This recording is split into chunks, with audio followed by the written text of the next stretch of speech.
जय हिंद दोस्तों। मैं अखिलेश कुमार क्लास टुडे के डिजिटल प्लेटफॉर्म पे आप सभी लोगों का स्वागत करता हूं। इस उम्मीद के साथ कि आप सभी लोग स्वस्थ होंगे, मस्त होंगे, बहुत ही अच्छे से अध्ययन कर रहे होंगे, है ना। चलिए तो फटाफट जो है कि आज की क्लास की बातें करते हैं। आज की जो है कि ये पहली क्लास है, ईवीएस ईवीएस की पहली क्लास है, ठीक है। और इसमें जो टॉपिक है वो टॉपिक है आपका परिवार व मित्र। परिवार व मित्र के बारे में देखते हैं। अक्सर इस पे जो है कि प्रश्न पूछा जाता है। ये एक्चुअली जो आपका सीसेट है, सीटेट है, सीटेट का फर्स्ट पेपर के लिए आपको जो है कि ईवीएस के क्वेश्चन यहाँ से आपको मिलेंगे। बट अगर बात करें सेकंड पेपर में भी, तो सेकंड पेपर में भी इसके कुछ कंटेंट हमें देखने को मिलते हैं। स्पेशली ये टॉपिक है ना आपका परिवार व मित्र, इस टॉपिक से कुछ प्रश्न जो है कि हमें अक्सर एक दो प्रश्न जो है कि सी टेट के क्वेश्चन पेपर में देखने को मिलते हैं। सेकंड पेपर में भी एक्चुअली ये स्पेशली फर्स्ट पेपर के लिए है, बट सेकंड पेपर में भी देखने के लिए मिलता है। तो पूरा आज इस टॉपिक पे जो है कि परिवार व मित्र का जो भी कॉन्सेप्ट है उसके पूरा जो है कि पूरे कॉन्सेप्ट को देखा जाएगा। साथ ही हम जो है कि इसमें आपके ये 26 अप्रॉक्स जो है कि प्रश्न है जो ऑलरेडी जो है कि आए हुए हैं, तो उसको भी देखा जाएगा, है ना। तो बिना देर किए आज की क्लास स्टार्ट करते हैं। चलिए, फैमिली लाइफ में बहुत क्या होता है, इंपॉर्टेंट होता है ना। जरूरी नहीं है, परिवार वो नहीं है। यहाँ पे आपका स्लोगन लिखा हुआ है, एक स्लोगन बहुत ही अच्छा सा लिखा हुआ है, क्या?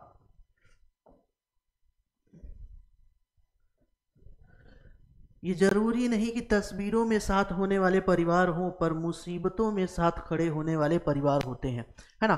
तो जो परिवार होता है वो हमारे लाख गलतियों के बावजूद भी, अब देखिए गलतियों मतलब ये नहीं कि एकदम गलती हद से एकदम बाहर लेके चले जाइए, ऐसा कुछ भी नहीं है ना। गलती की भी एक अपनी क्या होती है, लिमिटेशंस होती है ना, सीमा होती है।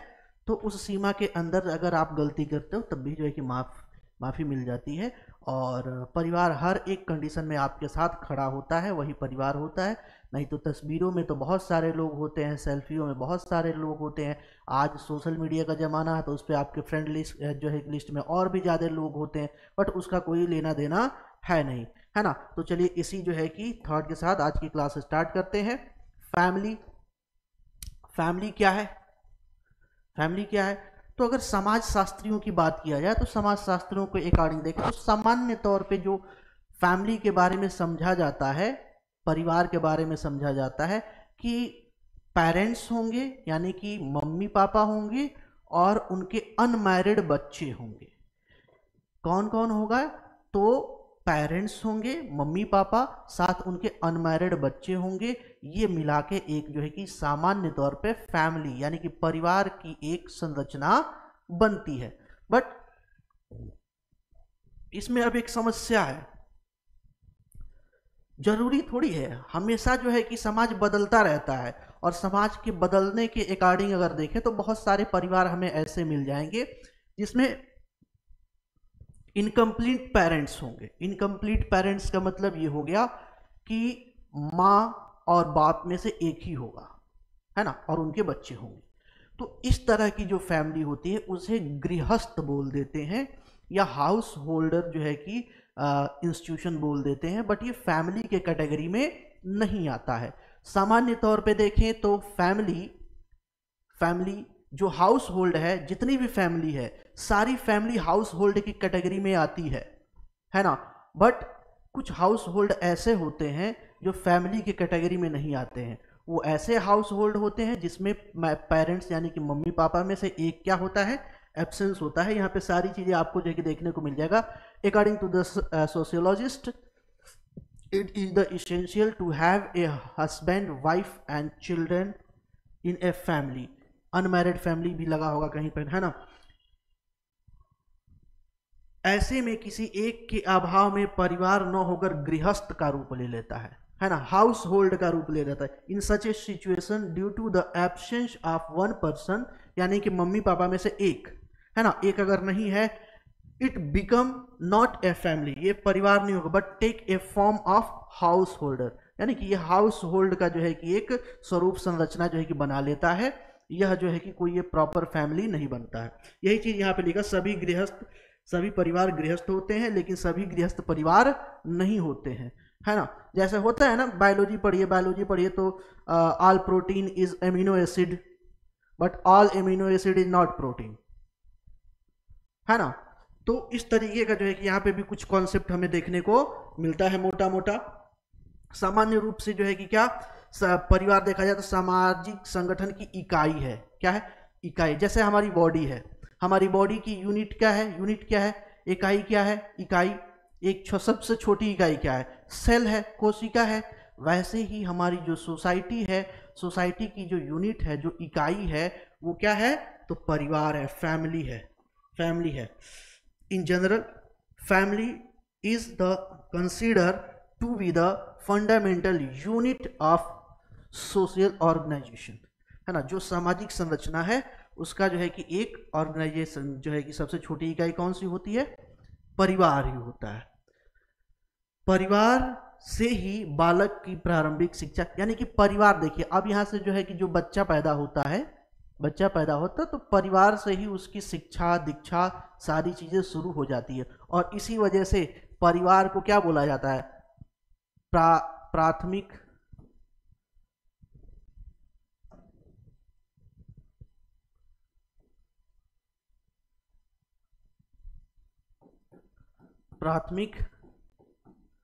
पाठशाला बोलते हैं।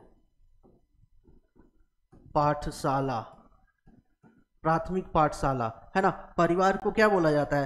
प्राथमिक पाठशाला। और जो माता है, माता को क्या बोला जाता है? पहली शिक्षक, प्रथम शिक्षक का जो है कि शिक्षक का दर्जा किसे दिया जाता है? माता को दिया जाता है। यहीं से बच्चे का जो है कि, क्योंकि समाजीकरण भी यहीं से शुरू हो जाता है बच्चे का अगर समाजीकरण की बात करते हैं तो बच्चे का समाजीकरण भी यहीं से शुरू हो जाता है। तो प्राथमिक जो समाजीकरण की इकाई है वो भी कहीं ना कहीं आपकी क्या है? परिवार ही है ना। The primary education of children started from the family itself, है ना। इट इज थॉट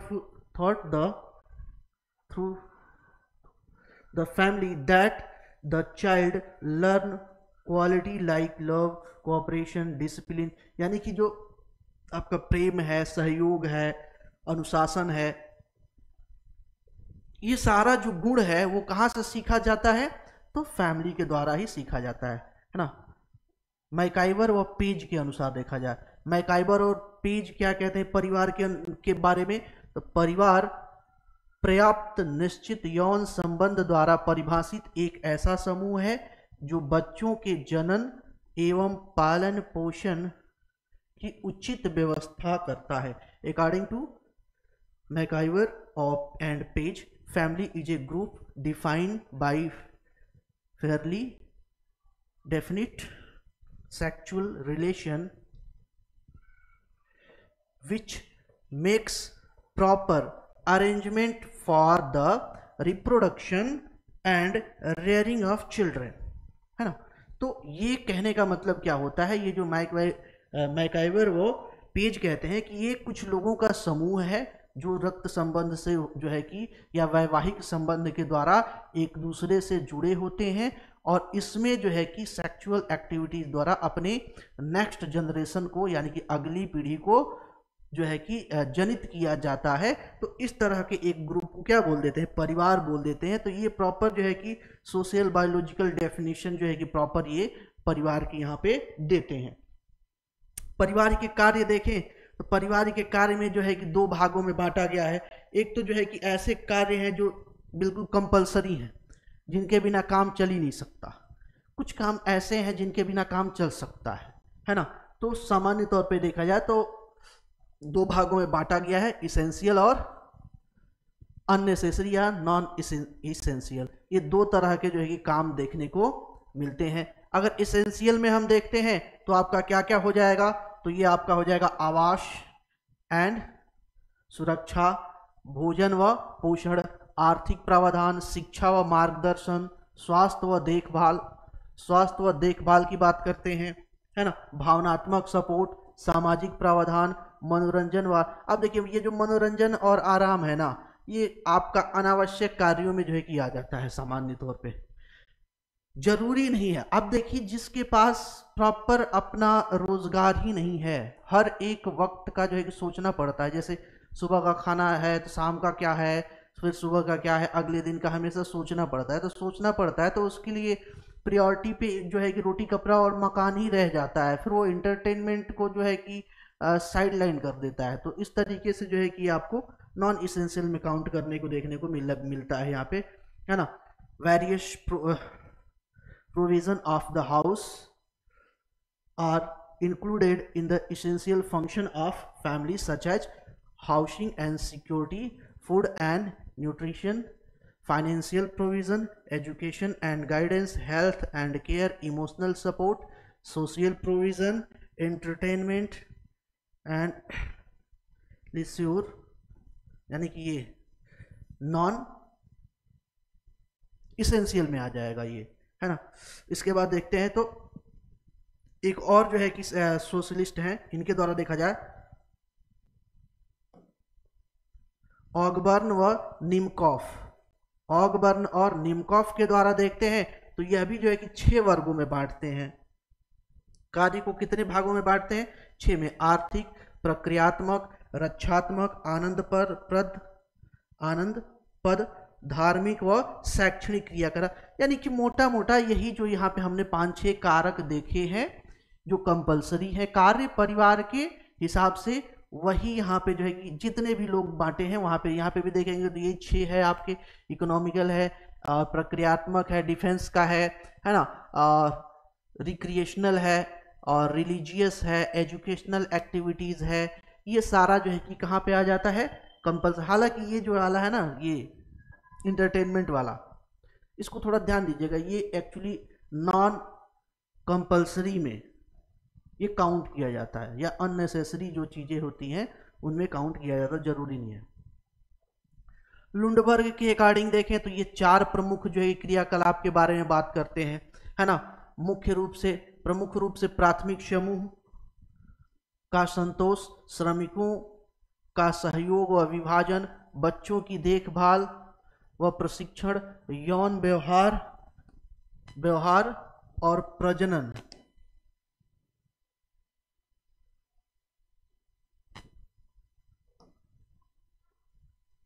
और प्रजनन के नियम आदि इसमें जो है कि ये मुख्य रूप से 4 भागों में बांटते हैं, है ना। इसी तरीके से देखा जाए, अब विशेषता के बारे में देखेंगे तो परिवार में क्या होता है? परिवार में जो है कि मुख्य रूप से वंशानुक्रम पर आधारित एक समूह होता है जिसमें दोनों तरह के संबंध जो है कि पाए जाते हैं, रक्त संबंध भी पाए जाते हैं, वैवाहिक संबंध भी पाए जाते हैं। जो परिवार है, परिवार दोनों तरह के संबंधों से मिलकर बनता है ना। एक तो रक्त संबंध, है ना, रक्त संबंध के द्वारा मिलकर बनता है, और वैवाहिक संबंध के द्वारा मिलकर बनता है।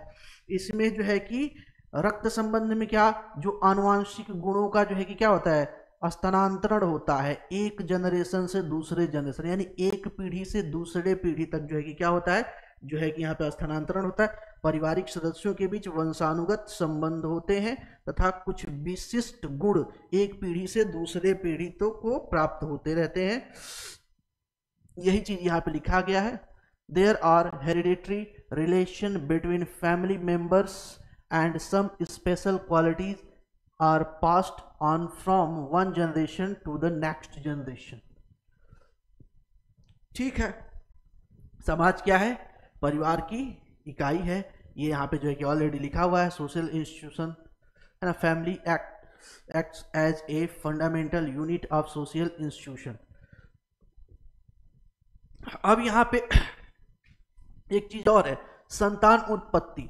संतान उत्पत्ति की बात जब भी आएगी, है ना, जब भी अपने नेक्स्ट जनरेशन को बढ़ाने की बात आएगी, तो नेक्स्ट जनरेशन के बढ़ाने के बाद में देखा जाएगा कि यहाँ पे हमेशा एक कंपलसरी कंडीशन लगता है, वैवाहिक अनिवार्यता, है ना। विवाह क्या होता है? अनिवार्य है। सामान्य तौर पे हमारा समाज आधुनिक बनता जा रहा है, इसमें कोई दिक्कत नहीं है। बहुत सारे इसमें अलग अलग जो है कि कॉन्सेप्ट और धारणाएं सब जुड़ती जा रही हैं, बहुत सारे नए नए जो है कि चीज़ें आती जा रही हैं। लेकिन सामान्य तौर पे, एक सामान्य तौर पे देखा जाए तो जो सोशल लेवल पे, सामाजिक स्तर पे जो एक्सेप्ट किया जाता है वह यही माना जाता है कि पारिवारिक सहमति से वैवाहिक संबंध बनते हैं और उस वैवाहिक संबंध के द्वारा जो है कि संतान उत्पत्ति आगे चलती रहती है। यही यहाँ पे लिखा हुआ है। ठीक है। सामाजिक सुरक्षा की मूलभूत इकाई पारिवारिक अंग के रूप में सभी सदस्य सुरक्षित महसूस करते हैं, जो उनके विकास के लिए महत्वपूर्ण है ना। जो परिवार है समाज का, उसकी जो मूलभूत इकाई है, उसके जो सदस्य हैं, सभी सदस्य सुरक्षित महसूस करते हैं और ये सुरक्षा का भाव परिवार के लिए और समाज के लिए जो विकास का क्या है, विकास के लिए क्या है, ये महत्वपूर्ण है। As a family members the basic unit of social security, all members feel safe which is important for their development, है ना। जितने भी परिवार के मेंबर हैं सभी को एक सामाजिक सुरक्षा मिले, सुरक्षा का भाव हो। जब तक उसमें सामाजिक सुरक्षा का भाव नहीं होगा, एकता का भाव नहीं होगा, अपनत्व का भाव नहीं होगा, है ना, भाईचारे, ये बंधुत्व का लगाव नहीं होगा, तब तक वह एक दूसरे का सहयोग नहीं करेंगे। और सहयोग नहीं करेंगे तो विकास नहीं होगा, है ना, पूरे परिवार का विकास नहीं होगा। तो ये कुछ जो है कि कंपलसरी चीजें होती है। अब परिवार के वर्गीकरण के बारे में बात करते हैं तो मुख्य रूप से परिवार को दो जो है कि भागों में बांटा गया है, दो भाग। इसके अलावा हालांकि और भी तरह के परिवार हैं, अलग अलग नेचर वाइज जो है कि परिवार को रखा गया है, लेकिन मेन देखा जाए तो मुख्य जो है कि दो तरह के हमें परिवार देखने को मिलते हैं, एकल एंड संयुक्त, है ना। एकल और संयुक्त यानी कि न्यूक्लियर एंड ज्वाइंट फैमिली, ये दो हमें देखने को मिलती है। अब एकल क्या है, न्यूक्लियर फैमिली क्या है? न्यूक्लियर फैमिली क्या है? It include husband, wife and their unmarried children, unmarried children. तो न्यूक्लियर फैमिली में क्या आ जाएगा? पेरेंट्स आ जाएंगे plus unmarried children, unmarried children आ जाएंगे। Such family are becoming more prevalent due to the increasing inflation and population. अब भारत में जैसे जैसे जनसंख्या वृद्धि बढ़ती जा रही है ना, जैसे जैसे जनसंख्या बढ़ती जा रही है और जैसे जैसे महंगाई बढ़ती जा रही है, इस कारण से सिर्फ यही दो कारण नहीं है, कारण और भी बहुत सारे हैं। जैसे शहरीकरण हो गया, है ना, शहरीकरण हो गया तो शहरीकरण में और भी जो है कि आपका जो संयुक्त परिवार का कॉन्सेप्ट है, अवधारणा है, वो और भी देखने को नहीं मिल रहा है। गांव में तो कुछ हद तक आपको देखने को मिल जाएगा ज्वाइंट फैमिली का कॉन्सेप्ट, संयुक्त परिवार का, लेकिन शहरों की तरफ जब आप रुख करते हैं तो वहां पे इस तरह का कोई भी कॉन्सेप्ट हमें देखने को नहीं मिलता है ना। तो ये यहाँ पे देखने की बात है कि जैसे जैसे पॉपुलेशन बढ़ रहा है, अर्बनाइजेशन बढ़ रहा है ना, और जैसे जैसे महंगाई बढ़ती जा रही है, वैसे वैसे न्यूक्लियर फैमिली का कॉन्सेप्ट जो है कि बढ़ता चला जा रहा है। ऐसे परिवार में क्या होता है, कुरीतियां नहीं होती हैं, बैड हैबिट्स नहीं होती हैं, आलस्य का अभाव होता है, जो लेजीनेस है वो लेजीनेस नहीं होता है, पे लिखा होगा, है ना, absence of bad habits, laziness. Personality development क्या होगा, अच्छा होगा। There is no possibility to discord, यानी कि यहाँ पे कलह वगैरह, झगड़े वगैरह, मनमुटाव वगैरह कम होने के चांसेस होते हैं। भाई मनमुटाव कब होने के चांसेस होते हैं? आवाज कम हो, जब एक ही कॉर्नर में एक ही जगह पे ढेर सारे बर्तन डाल दीजिए तो आपस में बचते रहेंगे।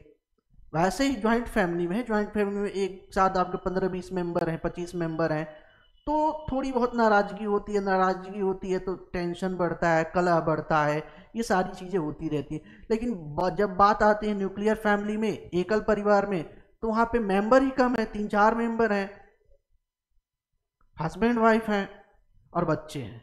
बच्चों को डांट दिए, मान गए वो, हस्बैंड वाइफ में जो है बहुत ज्यादा तकरार होगा। बाकी आज के हिसाब से देखा जाए तो यही तो मेन है ना, हस्बैंड वाइफ में ही ज्यादा टकरार होता है, तो कलह सामान्य तौर पे यहाँ पे माना जाता है कि कम होता है। ये इसके कुछ जो है कि फीचर्स हैं। अब संयुक्त परिवार की बातें करते हैं, ज्वाइंट फैमिली। ज्वाइंट फैमिली की बात किया जाए तो जहाँ पे सीधा सीधा मान के चलिए कि जहाँ पे मिनिमम 3 जनरेशन एक साथ रहती हो, सिंपल सा, ज्यादा डिटेल में नहीं देखना है ना। ज्वाइंट फैमिली मतलब ऐसी फैमिली, ऐसा परिवार जिसमें मिनिमम 3 जनरेशन एक साथ रहता हो, दादा दादी, मम्मी पापा, अंकल आंटी और बच्चे, ये कम से कम 3 जनरेशन साथ में होता हो तो कहाँ पे आ जाएगा, ज्वाइंट फैमिली में आ जाएगा। अब इसके अपने फायदे हैं। इसके अपने फायदे क्या है, तो नागरिक गुणों का अच्छा विकास होता है, सोशल सिक्योरिटी की भावना स्ट्रांग होती है। सामान्य तौर पे कहा जाता है ना, अरे कुछ नहीं, कोई बात नहीं, अगर घर में 4 लड़के रहेंगे ना, 4-5 लड़के रहेंगे, 4-5 लठ भाजने वाले हो जाएंगे ना, तो बस काम अपना दबदबा बना रहेगा गांव में, है ना, किसी को बोलने की जरूरत ना पड़ेगी। तो इस तरह का कॉन्सेप्ट चलता आ रहा है। तो यानी कि सोशल सिक्योरिटी, सामाजिक सुरक्षा का भाव यहाँ पे क्या होता है, प्रबल होता है। श्रम विभाजन की व्यवस्था होती है। हालांकि यहाँ पे श्रम विभाजन के बावजूद भी आलस्य का भाव देखने को मिलता है। एक चीज याद रखिएगा, यहाँ पे आलस्य का भाव देखने को मिलता है ना, आलस्य का भाव। अब हम नहीं करेंगे, वो करेंगे, वो नहीं करेंगे, वो करें, अच्छा हम ही करें, वो क्यों नहीं करेंगे। तो इस तरह का कुछ जो है कि थोड़ा सा जो एक सेंस होता है, इसके वजह से यहाँ पे आलस्य का भाव देखने को मिलता है।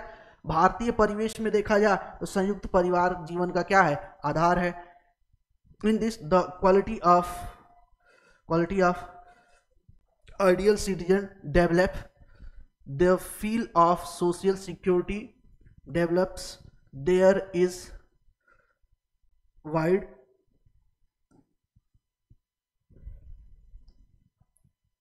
widespread facility for division of labor, there is a feeling of laziness in the Indian society, Indian social environment, joint family is the basis of life। यानी कि अगर भारतीय परिप्रेक्ष्य में देखें तो जो संयुक्त परिवार है यह हमारे समाज का मुख्य आधार है। समाज का क्या है, मुख्य आधार है। अब यहाँ पे ये तो मेन हो गया, ये तो आपका जो है कि क्या हो गया, न्यूक्लियर फैमिली यानी कि एकल परिवार और संयुक्त परिवार यानी कि ज्वाइंट फैमिली। इसके अलावा भी और तरह के जो है कि परिवार जो है देखने को मिलते हैं, जैसे एकल अभिभावक परिवार, single parent family. Single parent family मतलब कि मम्मी पापा में से एक ही होगा और बच्चे होंगे। अब एक होने के बहुत सारे रीजन हो सकते हैं, हो सकता है डाइवोर्स हो गया हो, लैक ऑफ नेचुरल जो है कि मैरिज हो गया हो, डेथ हो गया है, एडॉप्टेशन की वजह से जो है कि क्या हो गया है, फैमिली बढ़ गई हो, बन गई हो। तो इस तरह के बहुत सारे रीजन होते हैं किसके, तो सिंगल पेरेंट फैमिली के हिसाब से ये जो है कि कुछ रीजंस होते हैं। अब यहाँ पे जो है कि बात करें और फैमिली के प्रकार जो थोड़े से होते हैं, तो वो होता है का मातृ स्थानीय परिवार, मैट्रियार्कल फैमिली। मैट्रियार्कल फैमिली मतलब कि वो फैमिली अब इसकी 2 क्वालिटी है, मैट्रियार्कल फैमिली की 2 क्वालिटी है। पहली क्वालिटी क्या है, इसके जो है कि जो मुखिया होगा ना, जो हेड होगा फैमिली का, वो वुमेन होगा। दूसरा मैरिड, आफ्टर मैरिज देखा जाए तो आफ्टर मैरिज एक्चुअली जो विदाई है वो दुल्हन की नहीं होगी बल्कि दूल्हे का होगा, यानी कि दूल्हा दुल्हन के घर जाके रहेगा। तो इस तरह के जो है कि फैमिली को क्या बोलते हैं, मैट्रियार्कल फैमिली, है ना। This type of family in which the married couple live with women's family, जो महिला है, महिला के परिवार के साथ रहना शुरू हो जाते हैं और वहां पे महिला ही क्या होती है, प्रमुख होती है। अब इसमें देखा ये एक्चुअली नेचर वाइज भी आप देख सकते हैं, है ना। पितृस्थानीय परिवार यानी कि पैट्रियार्कल फैमिली देखें तो पैट्रियार्कल फैमिली में वही होगा, हेड कौन होगा फैमिली का, कोई ना कोई पुरुष होगा, दादा या पापा या चाचा कोई या भैया, कोई ना कोई क्या होगा, पुरुष होगा। साथ ही साथ ऐसे फैमिली में जब मैरिज होगा तो मैरिज में जो है कि मैरिज कपल जो है, जो वैवाहिक युगल है, वह जो है कि पुरुष यानी कि पिता यानी कि पुरुष के घर जाके महिला रहेगी, इस तरह की व्यवस्था हमें देखने को मिलती है। अब वैवाहिक परिवार क्या होता है? वैवाहिक परिवार यह होता है कि जिसमें संतान उत्पत्ति किया जाता है बार बार, यानी कि एक से ज्यादा शादियां करके संतान उत्पत्ति करते हैं। तो इस तरह के परिवार, जैसे एक पर्सन है, एक शादी किया उससे 2 बच्चे हुए, फिर दूसरी शादी किया उससे 1 बच्चा हुआ, फिर तीसरी शादी किया उससे 2 बच्चा हुआ, इस तरीके से बार बार जो ये क्या हुई, शादियां होती चली जाती है, शादियां बढ़ती चली जाती है, परिवार बनता चला जाता है। तो इस तरह के परिवार को क्या बोलते हैं? वैवाहिक परिवार। इसे वैवाहिक परिवार की कैटेगरी में रखते हैं। Marital family, this is a form of nuclear family. Nuclear family, it is also called a family that raises children's. This is a family which is formed after marriage of one person after another person, यानी एक के बाद एक जो है कि शादी करते चले जाते हैं, उससे बच्चे बनते जाते हैं। ठीक है।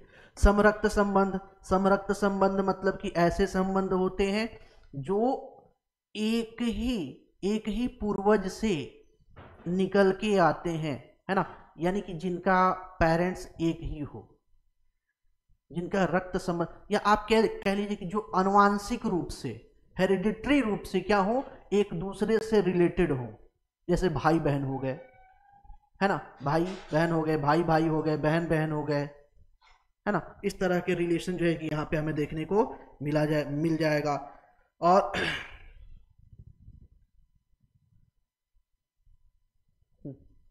ठीक है। The close relative family is also a form of joint family. It is also called Avivinyash family. People of the same blood group included in this because they originated from same blood, या एक person या same person से जो है कि originate होते हैं।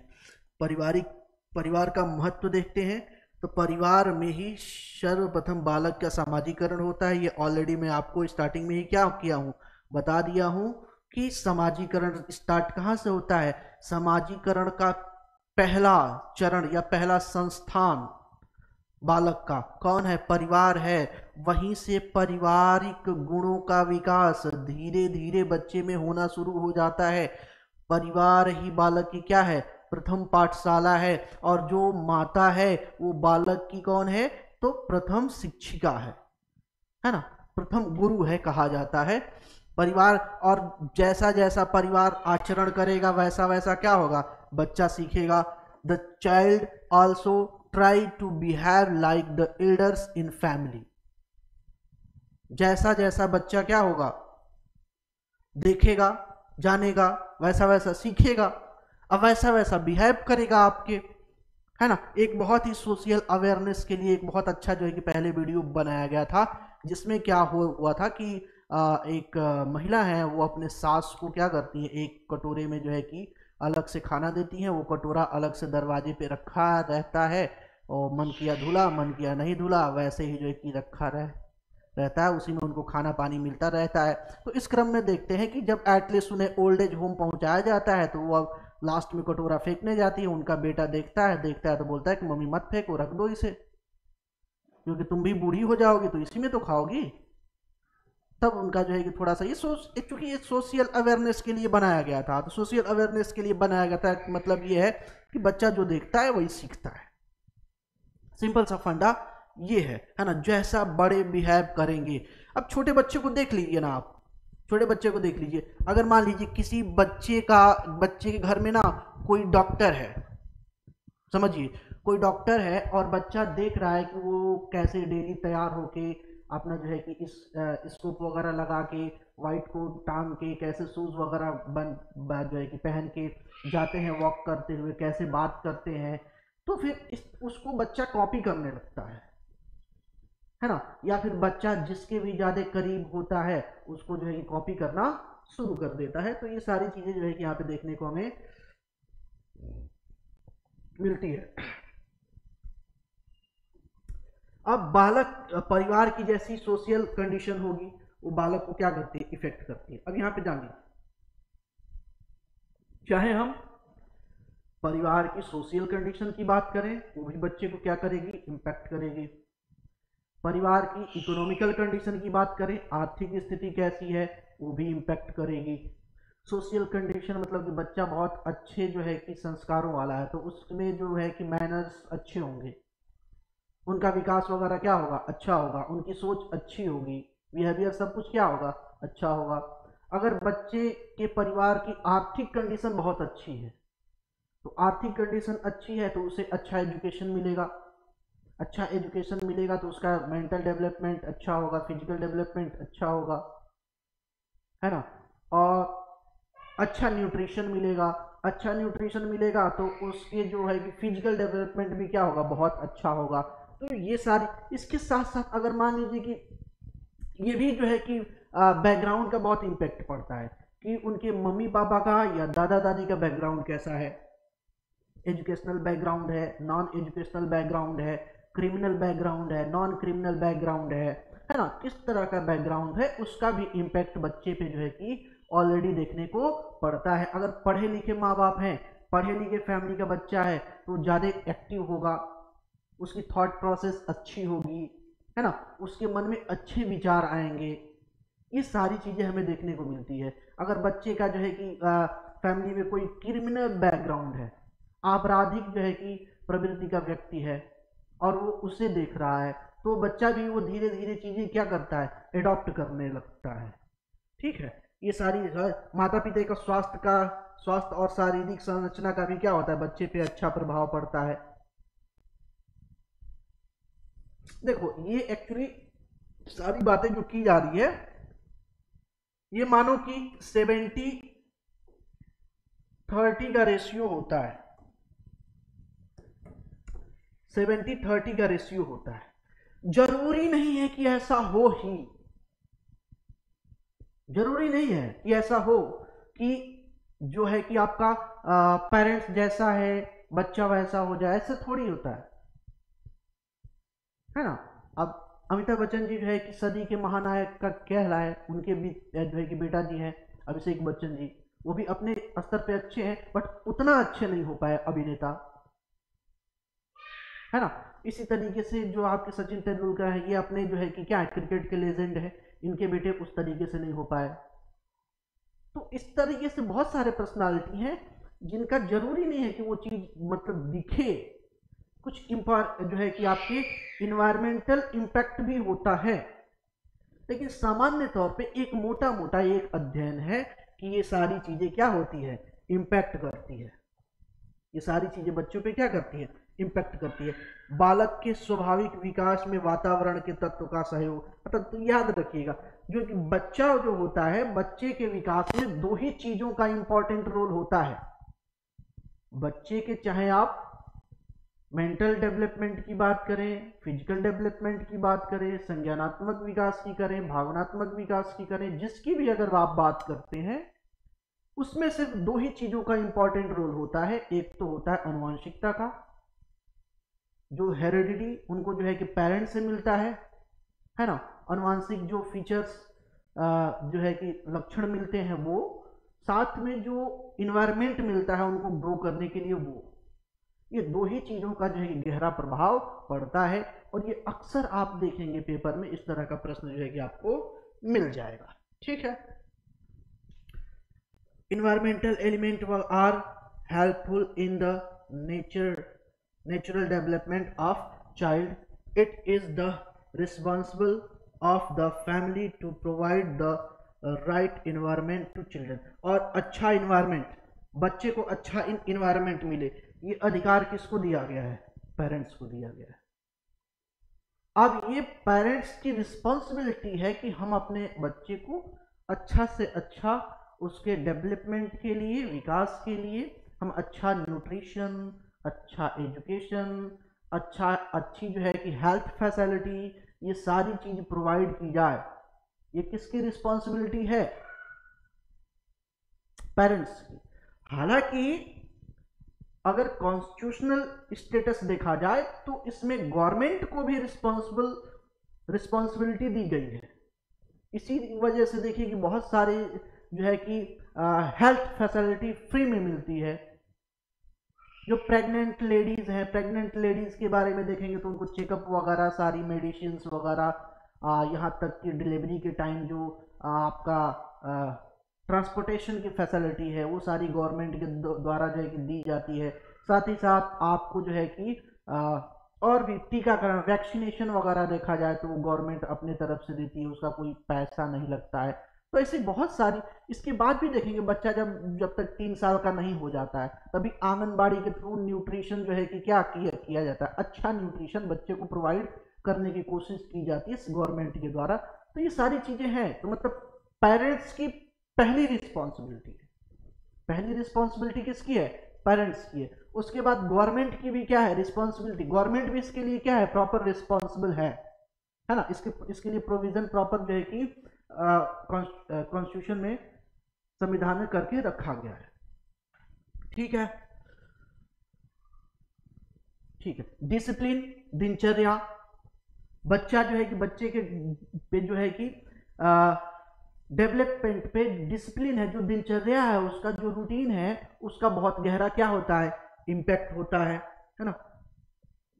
The child's regular routine affected his physical development and it is the responsibility of the family to regulate, और ये परिवार की क्या है रिस्पॉन्सिबिलिटी है। ठीक है, विकास के लिए क्या, इन्वायरमेंट, वही बात है ना, प्रेम व सुरक्षा की भावना है ना, वो जो भावनात्मक इमोशनल सपोर्ट मिले, जो है कि लविंग नेचर हो, और उसे थोड़ा सिक्योरिटी, सोशल सिक्योरिटी का भाव हो बच्चे में, फाइनेंशियल सिक्योरिटी का भाव हो। तो ये सारी चीजें जो है कि वहां पे देखने को मिलती है।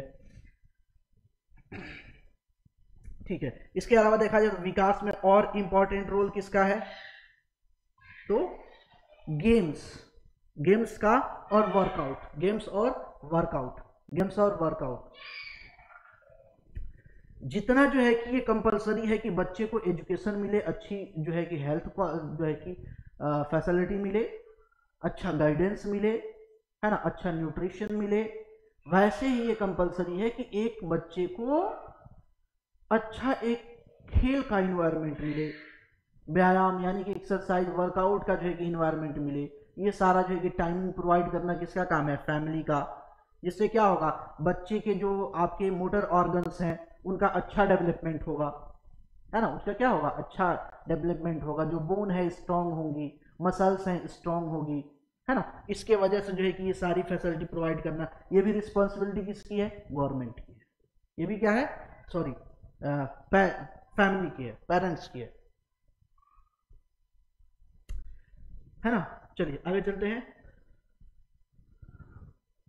अब विकास में वंशानुक्रम की बात आ गई। वही मैंने जो है कि बताया कि चाहे आपकी फिजिकल डेवलपमेंट की बात करें या फिर आप मेंटल डेवलपमेंट की बात करें, है ना, किसी भी डेवलपमेंट की बात करें, इसमें जो है कि दो चीजें कंपलसरी है, environment and inheritance play the major role. लिखा है वहां पे, in the development of child's mental ability his inheritance play a major role which he received from his family या parents। ठीक, अब इसको बार बार बताने की जरूरत है नहीं। मानसिक विकास की बात करें तो मानसिक विकास में एक और चीज यहां पे जोड़ दिया गया है ना। मेंटल डेवलपमेंट की अगर बात करें तो मेंटल डेवलपमेंट में एक और चीज जोड़ दिया गया है इसमें, क्या, जो लैंग्वेज डेवलपमेंट है, बच्चे का जो भाषाई विकास है, भाषाई विकास भी क्या होता है, बहुत ही महत्वपूर्ण होता है बच्चे के मेंटल डेवलपमेंट के लिए। ठीक है, वैसे ही पारिवारिक इन्वायरमेंट की बात करें,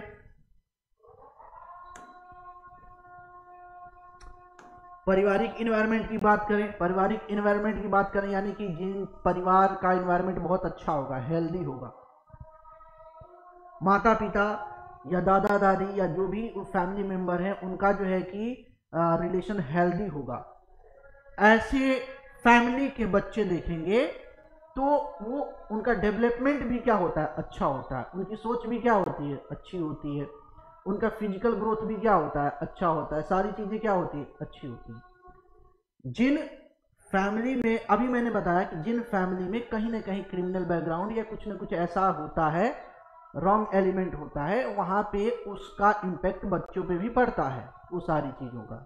ठीक है, तो ये इन्वायरमेंट अच्छा जो है होना क्या है, जरूरी है।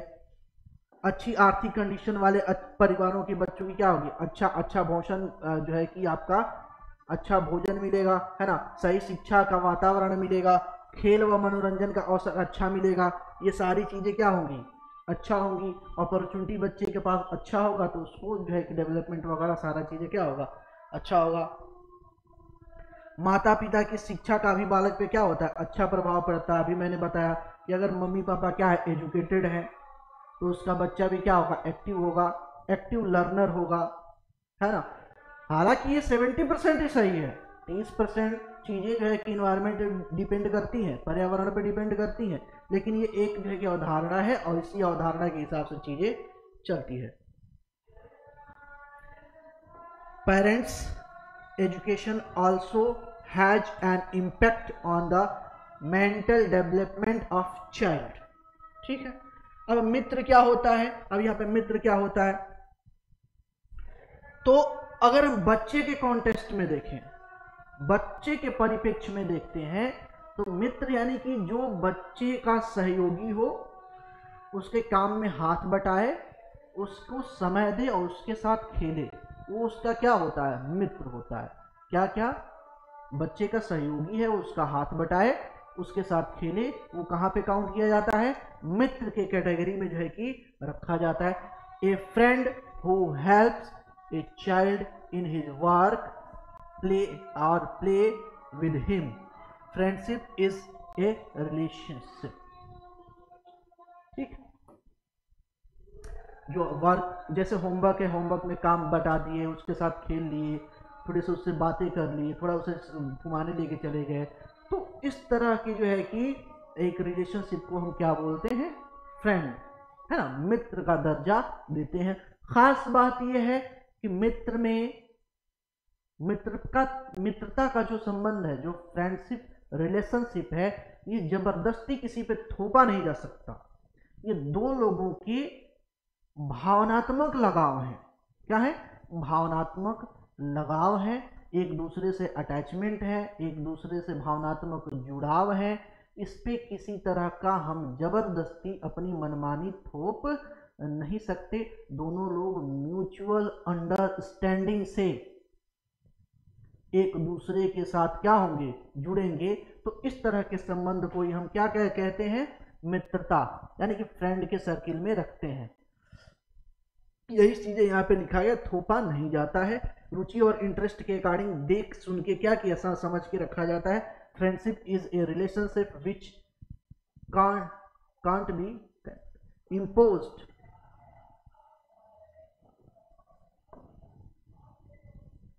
imposed like other relationship. There is freedom to choose friend as per one's convenience and interest, यानी कि अपनी जो है कि सुविधा के अनुसार और अपने इंटरेस्ट के अनुसार जो है कि चुना जाता है। इसमें थोपने का कोई भाव नहीं होता है। बंधन तो मन का लगाव, ये सारी चीजें हैं, ये ऑलरेडी मैंने आपको बताया है ना। अरस्तु के एक बारे में देखें तो अरस्तु जो है कि मित्रता को 3 भागों में बांटते हैं। मित्रता को क्या करते हैं, 3 भागों में बांटते हैं। अरस्तु के अनुसार जो फ्रेंड सर्किल है, फ्रेंड सर्किल वो 3 तरह की होती है। कौन कौन सा है, तो उपयोगिता की मित्रता, इंटरेस्ट, है ना, जिसे बोलते हैं मतलबी यार, मतलबी दोस्त, है ना। मतलबी दोस्त मतलब होता है ना, बच्चे जैसे जो है कि होते थे पहले, याद कीजिए आपका जमाना, पता चला कि आपके जो है कि ग्रुप में जो है कि 4 लड़के हैं, उसमें 2 से बनती है, बाकी से नहीं बनती है। बट जिससे नहीं बनती है वो एक अच्छा टॉय लेके, खिलौना लेके आ गया, या बैट बॉल वो लेके आ गया, है ना, तो अब वो हमारा फ्रेंड हो गया। फिर क्यों, दिख गया, फायदा है, ऐसे तो नहीं बनती है, बट दिख गया, फायदा है। भले वो कहे कि बैट बॉल मेरा है, पहले बैटिंग हम करेंगे, अरे कोई बात नहीं, बॉलिंग हम कर लेंगे, कोई दिक्कत नहीं, दूसरी बार बैटिंग कर लेंगे, लेकिन इंटरेस्ट बेस्ड आ गया। क्या इंटरेस्ट बेस्ड जो है कि चीजें आ गई, ये मतलब कि अपने हित नेस्ट जो है कि इंटरेस्ट बेस्ड जो है कि चीजें, जो फ्रेंडशिप है उसे क्या बोलते हैं, फ्रेंडशिप ऑफ यूटिलिटी। आनंद की मित्रता, आनंद की मित्रता मतलब कि इसमें हम जो है कि आपसी क्या होगी, आपसी हित को लेकर सहमति होगी, आपसी हित को लेकर क्या होगी। अब यहाँ पे आपसी हित को लेकर कोई सहमति नहीं थी, सब कोई अपने अपने इंटरेस्ट से जुड़ा हुआ था, लेकिन एक म्यूचुअल अंडरस्टैंडिंग नहीं थी। बट यहाँ पे क्या होगी, एक म्यूचुअल अंडरस्टैंडिंग होगी, आपसी हित जो है कि जो आपके सेल्फ इंटरेस्ट है, सेल्फ इंटरेस्ट को लेकर के प्रॉपर एक म्यूचुअल अंडरस्टैंडिंग होगी कि चल भाई तेरे से जो है ना मेरे को जो है कि ये फायदा हो रहा है, तो तुमको जो है कि ये फायदा हो जाए, हम दोनों साथ मिलकर काम कर लेते हैं, है ना। तो इस तरह के रिलेशनशिप में क्या बोलते हैं, आनंद की मित्रता। आनंद की मित्रता की कैटेगरी में जो है कि रखा जाता है friendship of joy, friendship of joy. In this type of friendship there is arrangement between friends regarding mutual interest and they share their mutual happiness among friends। अब ये क्या करेंगे, एक दूसरे के जो है कि टारगेट, एक दूसरे से जो है कि क्या करेंगे, एक दूसरे के साथ मिलके अचीव करेंगे, गोल अचीव करेंगे, एक दूसरे के गोल अचीव करने से जो हैप्पीनेस हो गई वो शेयर करेंगे, सेलिब्रेट करेंगे, मस्त जो है कि पार्टी करेंगे, है ना। तो ये इस तरह का भावना जो है कि यहाँ पे देखने को मिलती है। अच्छी मित्रता क्या है, अब देखिए अच्छी मित्रता में भी जो है कि यहाँ पे म्यूचुअल अंडरस्टैंडिंग होती है, बट इंटरेस्ट का भाव नहीं होता है।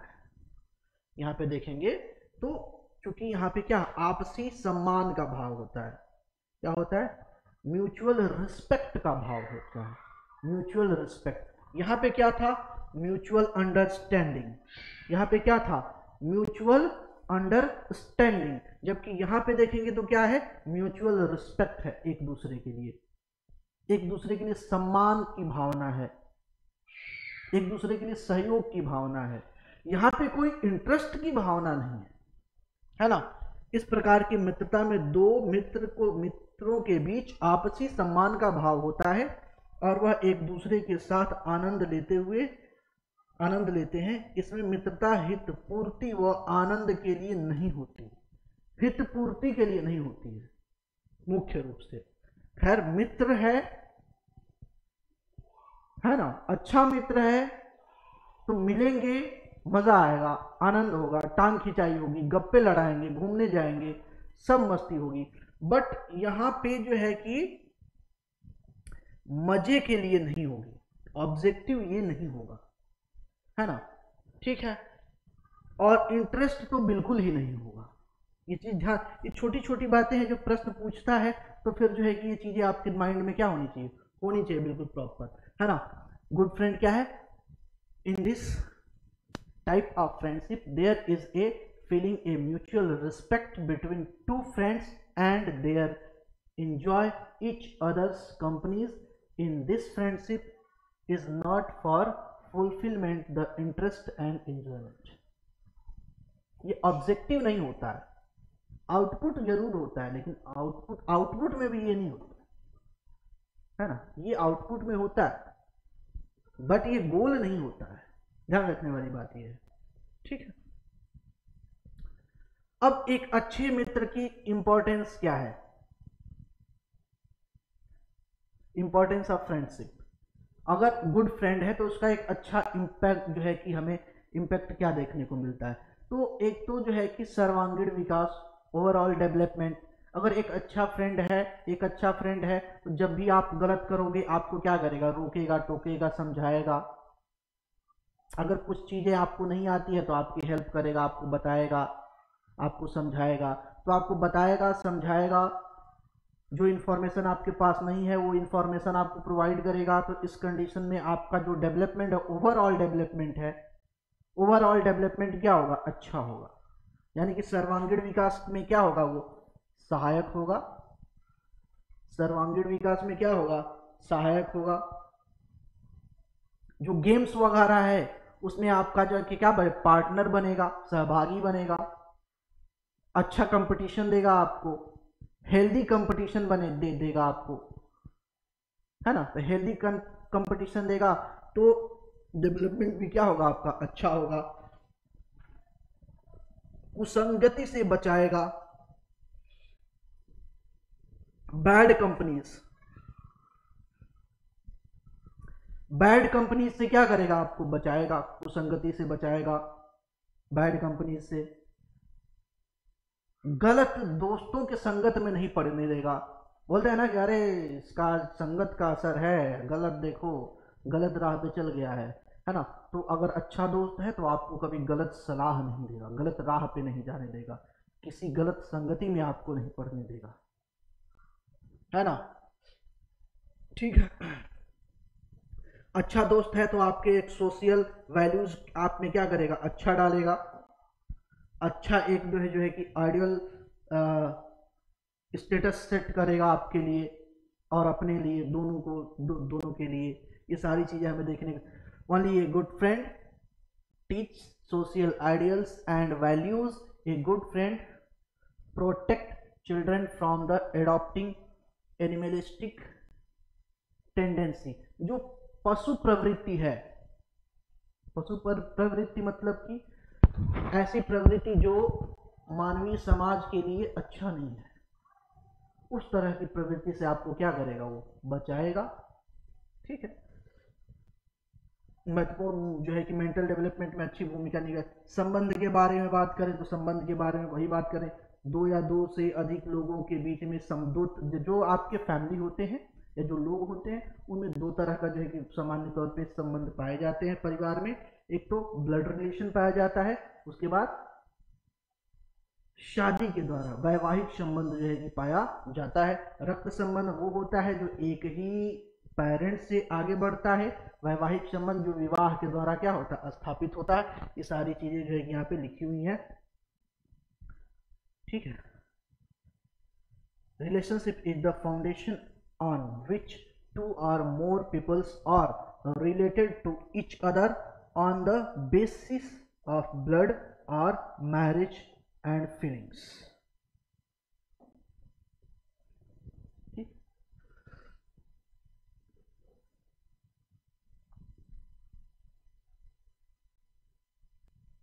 वही चीजें हैं कि अगर परिवार अच्छा है तो क्या होगा, आदर्श अच्छा मिलेगा, वैल्यूज कस्टम्स वगैरह, बिलीव वगैरह, फेथ वगैरह जो भी क्या होगा, अच्छे बच्चे में डेवलपमेंट होगा। हेरिडिटरी। ठीक है। बालक के सभी संबंधियों का उसके व्यक्तित्व पे भी विकास पे प्रभाव पड़ता है। हाँ, ये ऑलरेडी बता चुके हैं आपको, है ना। ऑल द रिलेटिव्स ऑफ, ठीक है, हो गया।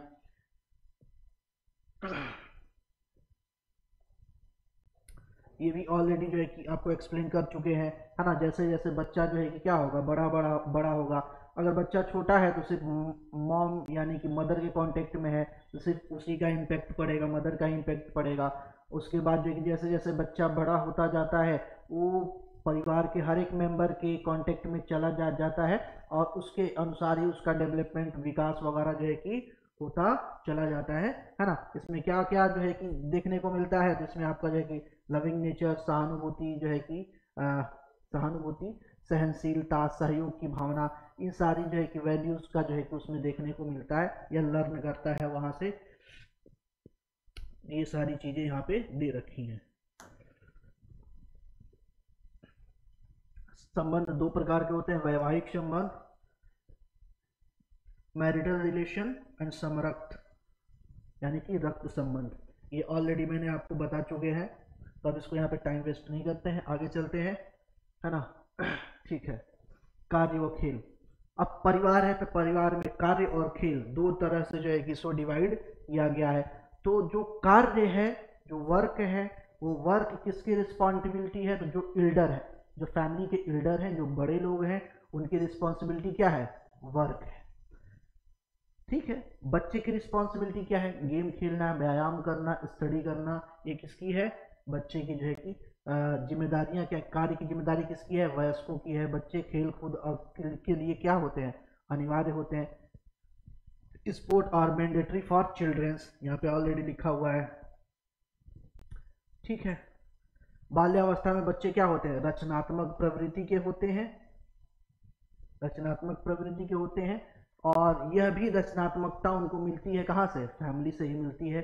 अब फैमिली में कुछ ना कुछ जो चीज़ें होती देखेंगे, वो जो भी चीज़ होता देखेंगे परिवार में, वो सारी चीज़ें वो एडॉप्ट करते जाएंगे, सीखते चले जाएंगे, और उसी तरीके से उनका जो है व्यक्तित्व में जो क्रिएशन का एक जो टेंडेंसी है वो जो है कि देखने को हमें मिलेगा। ठीक है। क्रिएटिव गेम्स जैसे ब्लॉक्स वगैरह बनाना, बहुत सारे जो है कि क्या होते हैं क्रिएटिव गेम्स आ गए हैं। ब्लॉक्स जो है कि बनाना, फिर से जो है कि हाउस बनाना, उस हाउस को क्या करना, डेकोरेट करना, ये सारे बहुत सारे जो है कि इस तरीके के जो है कि आपके प्लेइंग टूल्स कह लीजिए या ब्लॉक्स कह लीजिए आ गए हैं मार्केट में, जिनसे जो है कि बच्चे के अंदर क्रिएटिविटी जो है कि बनी रहती है। इसके अलावा भी बहुत सारी चीजें हैं। ठीक है। चाइल्डहुड में ही क्रिएशन टेंडेंसी डेवलप हो जाती है। खेल खेल में बच्चे सहज रूप से सीखते हैं। खेल खेल में बच्चे क्या होते हैं, ये बहुत इंपॉर्टेंट चीज है। बच्चे जो है कि सबसे ज्यादा किस से खेलते हैं, किस तरीके से सीखते हैं, तो जो प्लेइंग मेथड है, प्लेइंग मेथड या आप कह लीजिए लर्निंग बाय डूइंग का जो मेथड है, उस मेथड के थ्रू बच्चे ज्यादा जो है कि सीखते हैं। इस क्रम में देखेंगे तो बहुत इंपॉर्टेंट चीजें जो है कि देखने को आपको मिल जाएंगी। ब्लॉक वगैरह जोड़ के आकृति बनाना, ये ऑलरेडी चीजें हम जो है रचनात्मकता में ये सारी चीजें देख चुके हैं। प्लेइंग मेथड से देखेंगे तो प्रोजेक्ट विधि है, किंडरगार्टन विधि है, मॉन्टेसरी विधि है, डाल्टन विधि है, ह्यूरिस्टिक विधि है, बेसिक शिक्षा इत्यादि। ये सामान्य जो कुछ क्रियाकलाप विधियां हैं, इसको बोलते हैं लर्निंग बाय डूइंग मेथड या प्लेइंग मेथड, है ना। जैसे प्लेइंग स्कूल, प्ले स्कूल है, किंडरगार्टन है, मॉन्टेसरी है, इस तरह के जो स्कूल्स हैं वो एक्चुअली क्या होते हैं, यहाँ पे project method, kindergarten method, Montessori, Dalton method, है ना, ह्यूरिस्टिक मेथड, बेसिक एजुकेशन, ये सारी चीजें कुछ ऐसे मेथड्स हैं जिसमें प्लेइंग यानी कि गेम्स के द्वारा बच्चों को एजुकेशन दिया जाता है। इसके दो बेनिफिट होते हैं, एक तो बच्चा सीखता रहता है, उसका पठन पाठन चलता रहता है ना, टीचिंग चलती रहती है, साथ ही साथ उसमें क्रिएटिविटी भी अच्छी आती रहती है। तो ये चीज यहाँ पे देखने को हमें मिलता है ना। खेल का बच्चों के विकास में योगदान, खेलकूद से बच्चों के शारीरिक मानसिक विकास होता है, ये ऑलरेडी जो है कि आपको बता चुके हैं, तो ये दोबारा यहाँ पे रिपीट करने की जरूरत नहीं है ना।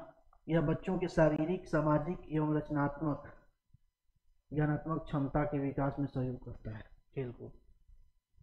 अच्छा, खेलकूद से क्या क्या होता है, ऑलरेडी जो है कि मैंने थोड़ा सा आपको बताया था, है ना। बच्चों में क्या होता है, जो फुर्ती होती है, अच्छी एक्टिविटी, यानी कि जो बॉडी होती है वो एक्टिव होती है, जो मसल्स होते हैं वो स्ट्रांग होते हैं, जो बोन्स होती हैं वो स्ट्रांग होती हैं, जो जॉइंट होते हैं वो क्या होते हैं, स्ट्रांग होते हैं। तो इस तरीके के जो है कि ये चीजें हमें देखने को मिलती है बच्चों में। ठीक है। हड्डियां, ये सारी चीजें यहाँ पे देखिए, मांसपेशियां, हड्डियां मजबूत होती हैं, रक्त का संचार, जो ब्लड सर्कुलेशन है, ब्लड सर्कुलेशन क्या होता है, अच्छा होता है ना। ये जितनी भी चीजें मैं आपको बता रहा हूँ, वो सारी चीजें यहाँ पे ऑलरेडी मेंशन है ना। फेफड़े क्या होंगे, लंग्स और हार्ट दोनों क्या होते हैं, स्ट्रांग होते हैं। लंग्स यहाँ पे क्या होंगे, मजबूत होंगे, साथ ही साथ आपका हार्ट भी क्या होता है, मजबूत होता है। ठीक है। सक्रियता के कारण प्रतिरोध, हाँ, रेजिस्टेंस पावर, या कह लीजिए कि आप इम्यूनिटी, बॉडी इम्यूनिटी इंक्रीज होती है, बॉडी इम्यूनिटी क्या होती है, इंक्रीज होती है। प्रतिरोधक क्षमता का क्या होता है, अच्छा खासा विकास होता है बच्चों में। ठीक है, ऑलरेडी ये हो चुका है।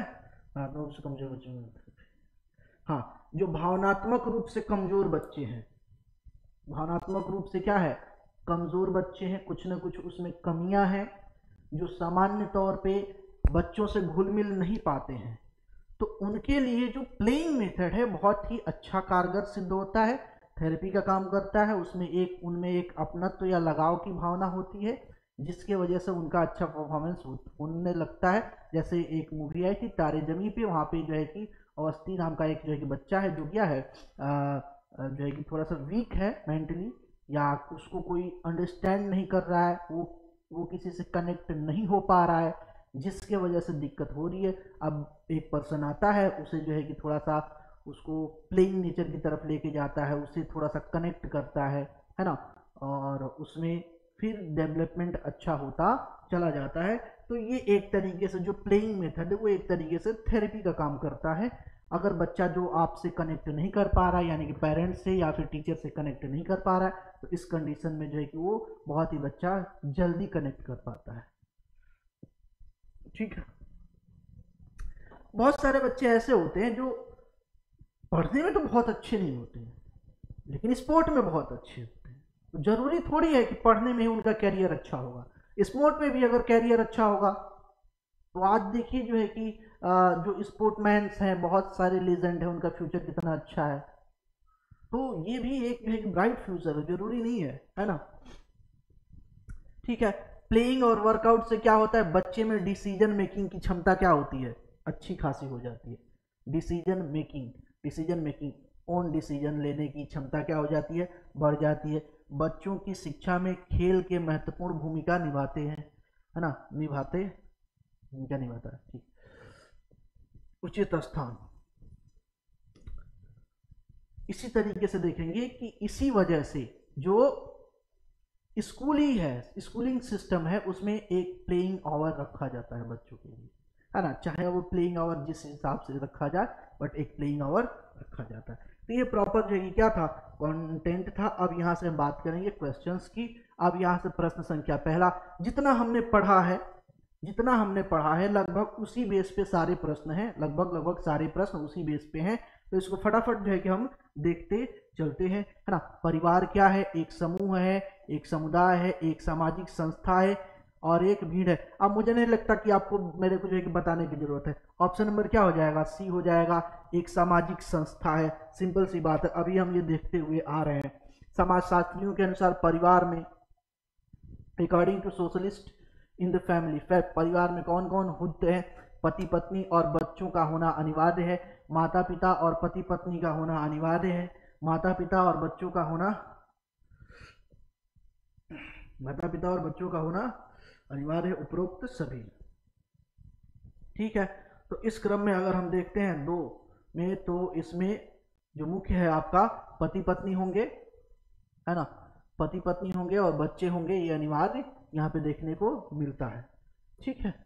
चलिए तीसरा देखते हैं, सामाजिक जीवन की प्रारंभिक पाठशाला किसे कहा जाता है, बहुत ही आसान सा है, किसे कहा जाता है, गांव को, विद्यालय को नहीं, इसे परिवार को कहा जाता है।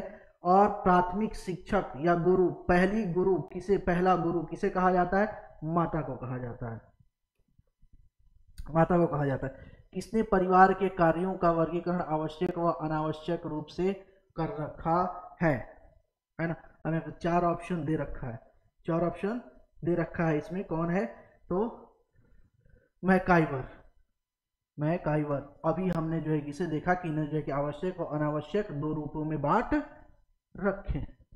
पांचवा देखते हैं, परिवार के मुख्य शारीरिक कार्य क्या है, फिजियोलॉजिकल फंक्शंस क्या है,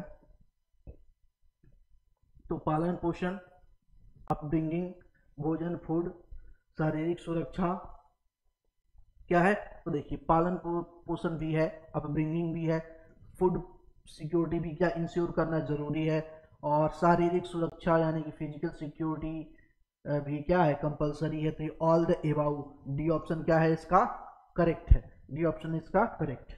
ठीक है। परिवार के सामान्य विशेषता है, क्या है, वैवाहिक संबंध, सामान्य निवास, वंशवाद, क्या है।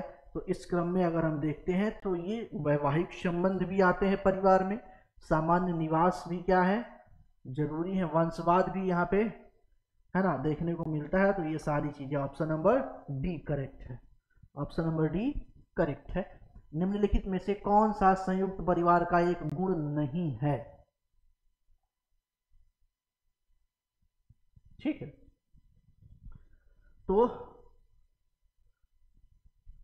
आलस्य का अभाव, कृषि व्यवस्था के लिए उपयुक्त, सम विभाजन की सुविधा, उपरोक्त में से कोई नहीं, है ना। विच of the following is non a characteristic of joint family, joint family के कौन सा एक जो है कि नहीं है, तो यहाँ पे आलस्य का अभाव ये नहीं है। आलस्य का भाव, अभी मैंने बताया कि ज्वाइंट फैमिली में आलस्य का भाव होता है, जबकि यहाँ की अभाव की बात किया जा रहा है ना, कि लेजीनेस नहीं होता है, जबकि लेजीनेस होता है। और इसमें मेन कारण क्या होता है, हम ही करें वो नहीं करेंगे, हम तो ये काम किए हैं वो ये काम करें, तो इस तरीके के थोड़ा सा जो है कि एक अनहेल्दी कंपटीशन कह लीजिए या लेजीनेस कह लीजिए, ये भाव जो है कि यहाँ पे, है ना, होता है। क्या नहीं होता है, तो ये नहीं होता है। ठीक है। एकल परिवार के तीव्र प्रचलन के लिए क्या उत्तरदायी है ना। What is the responsible for the rapid rise of the nuclear family. महंगाई, हाँ जी बिल्कुल है। जनसंख्या, पॉपुलेशन, बिल्कुल है। कलह की संभावना, बिल्कुल है। ये तीनों चीजों है, यानी उपरोक्त सभी है, all of this, all of this. Next है प्रश्न संख्या आपका 9। भारतीय परिवार का स्वरूप है, the form of Indian family is मातृसत्तात्मक, मैट्रियार्कल, है ना, पितृस्थानीय, मातृस्थानीय, मैट्रियार्कल, पितृसत्तात्मक। तो इसमें से सामान्य तौर पे जो है कि है आपका क्या, पितृसत्तात्मक। समाज कैसा है भारत का, पितृसत्तात्मक। आगे चलते हैं। निम्नलिखित में से कौन सा परिवार समरक्त संबंधी परिवार का उदाहरण है। समरक्त संबंधी, समरक्त संबंधी, समरक्त संबंधी यहाँ पे बात करते हैं, तो यहाँ पे बात करने के एकल परिवार, एकल परिवार समरक्त संबंधी भावना नहीं आती है, भावना बाद में आती है। ये बेसिकली मैरिज बेस्ड जो है कि परिवार हो जाता है ना। और संयुक्त परिवार, संयुक्त परिवार जो है कि क्या है, ये आपका रक्त संबंधी परिवार का सही उदाहरण है। इसमें बेसिकली जो है कि एक जनरेशन के ज्यादा लोग होते हैं।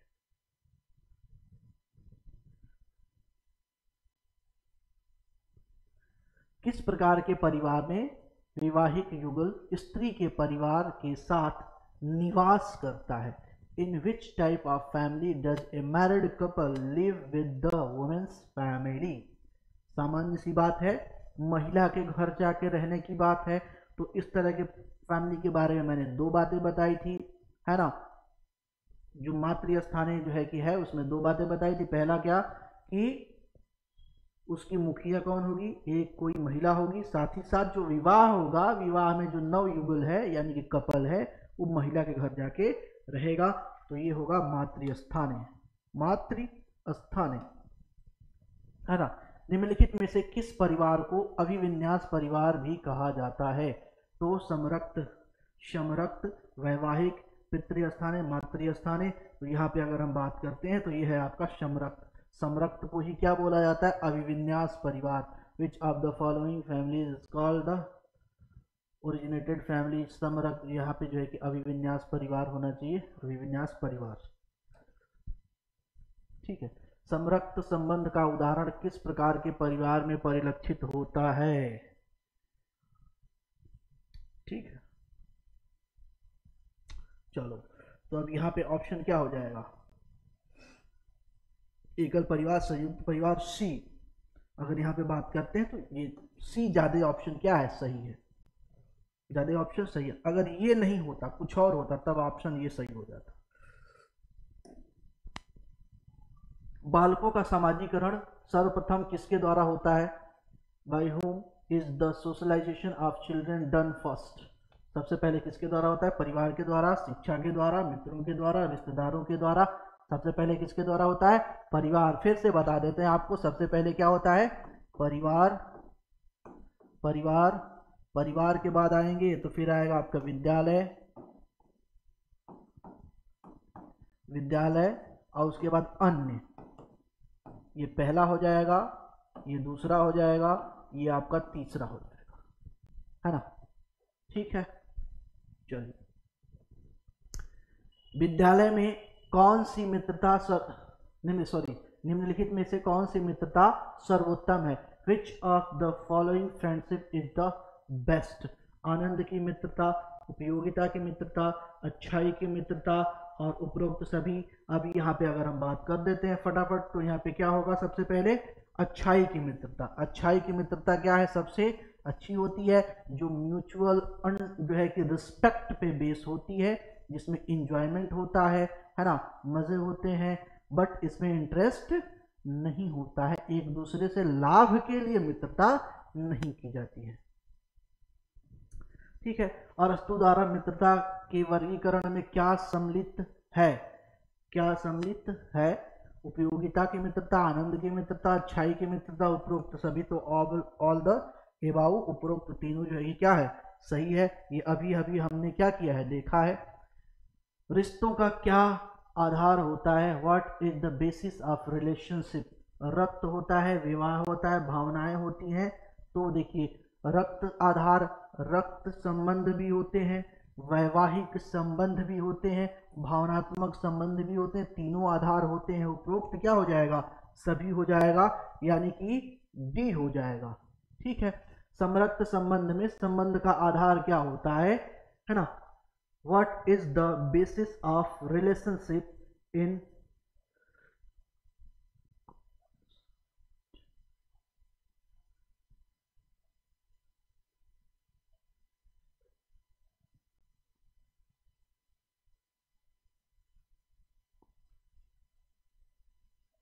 conscientious relationship? ठीक है, तो क्या हो जाएगा आपका? रक्त, ब्लड, विवाह, मैरिज। हाँ, तो अभी ये क्या हो जाएगा? दोनों हो जाएगा। ये क्या हो जाएगा? दोनों हो जाएगा यहाँ पे, है ना। खेल कूद भावनात्मक रूप से कमजोर बच्चों के लिए क्या कार्य करता है? खेल कूद भावनात्मक रूप से कमजोर बच्चों के लिए क्या काम करता है? तो थेरेपी का काम करता है। अभी हमने देखा किसका काम करता है? थेरेपी का काम करता है। खेल कूद बच्चों के विकास में सहायक होता है। Sport are helpful in the development of children, है ना। किस तरह के जो है डेवलपमेंट में? ज्ञानात्मक, सामाजिक, शारीरिक, ये सभी। ओवरऑल अगर हम बात करते हैं तो ये बात करता है क्या? सभी तरह के विकास में ये काम करता है। अब ये जो है कि बेसिकली जो है कि पूछे गए प्रश्न है। परिवार एक इकाई होता है जिसमें माँ, पिता और उनके दो बच्चे होते हैं, यह कथन है। इस जो है कि कथन है, a family is a unit consisting of the parents and their two children. This statement क्या है? सही नहीं है, क्योंकि इस कथन में यह स्पष्ट करना चाहिए कि बच्चे जैविक होते हैं। अब ये जरूरी नहीं है, ये जरूरी नहीं है। जब हमने परिवार की परिभाषा देखी थी, परिवार के टाइप्स देखे थे, तो वहाँ पे एडॉप्टिंग में भी सिंगल पेरेंटिंग जो है कि देखा था, तो वहाँ पे एडॉप्टिंग के थ्रू भी फैमिली बन रही थी, है ना। तो ये क्या हो जाएगा? गलत हो जाएगा, सही नहीं है, क्योंकि परिवार कई प्रकार के होते हैं तथा परिवार का केवल एक ही प्रकार में वर्गीकरण नहीं किया जा सकता। Is not correct because there are many types of families and families can not be classified in only one type. ये बिल्कुल सही है, ये कथन क्या है? सही है। ऑप्शन नंबर बी इसका क्या होगा? करेक्ट होगा। ठीक है। अब यहाँ पे क्लास 3rd के छात्रों को रमा ने सिखाया कि पिता, माँ और उनके बच्चे एक परिवार का गठन करते हैं, और यदि दादा दादी एवं अन्य रिश्तेदार साथ रहते हैं तो यह एक विस्तारित परिवार है। आप इस बारे में क्या सोचते हैं? Rama taught class 3rd student that father, mother and their children constitute a nuclear family, and if grandparents and other relatives live together, it is an existent family that do a think about this. ठीक है, तो इसमें अब क्या दे रखा है, परिवार की अवधारणा को इसके तहत सिखाया जाना चाहिए। क्या अब इसके रिलेटेड में कौन सा जो सही है, परिवार की परिभाषा गलत है, रमा अपने छात्रों के प्रति संवेदनशील है, शिक्षण अधिगम दृष्टिकोण समावेशी नहीं है। अब इसमें क्या चीज जो है कि सही है, तो इसके अकॉर्डिंग अगर हम देखते हैं कि शिक्षण अधिगम दृष्टिकोण समावेशी नहीं है, teaching learning approach is not inclusive, ये क्या है यहाँ पे करेक्ट। चलिए आगे चलते हैं। अब इसमें निम्नलिखित में से कौन सा वर्तमान पर्यावरण अध्ययन पाठ्यक्रम के 6 मुख्य थीमों में से एक नहीं है? Which of the following is not one of the 6 main themes of the current environmental studies curriculum? है ना, काम और खेल है, भोजन के बारे में ठीक है रखा गया है बिल्कुल, आवास के बारे में, हम चीजें कैसे बनाते हैं, ये नहीं है। डी ऑप्शन 23 का देखेंगे तो D option, sorry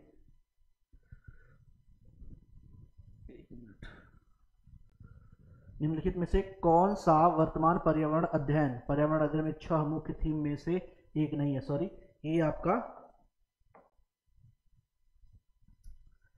option number A correct है।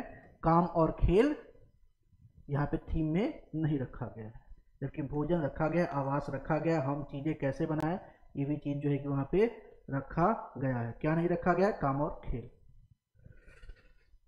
आगे चलते हैं नेक्स्ट।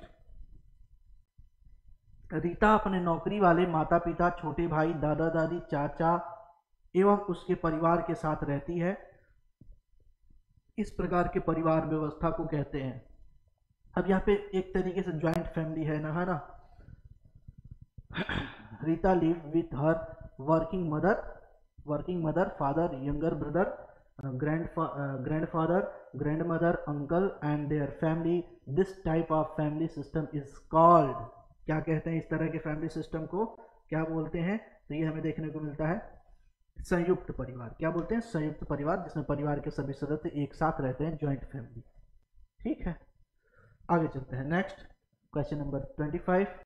निम्न में से कौन सामाजिक सांस्कृतिक वातावरण का उदाहरण है? Which of the following is an example of socio-cultural environment? जल नहीं है, स्मारक नहीं है, जंगल नहीं है, क्या है? समुदाय। सी। ठीक है, नेक्स्ट और ये लास्ट है आज के क्वेश्चन। ईवीएस होना चाहिए, ये ईवीएस नहीं ईवीएस होना चाहिए। ईवीएस होना चाहिए। EVS, what is the family and friends in the curriculum? ये क्या है? थीम है, विषय वस्तु है, उपथीम है, पाठ्यक्रम है। क्या है? तो इस क्रम में देखते हैं तो ये क्या है? थीम है। और ये क्या होना चाहिए? ईवीएस। ये होना चाहिए आपका ईवीएस।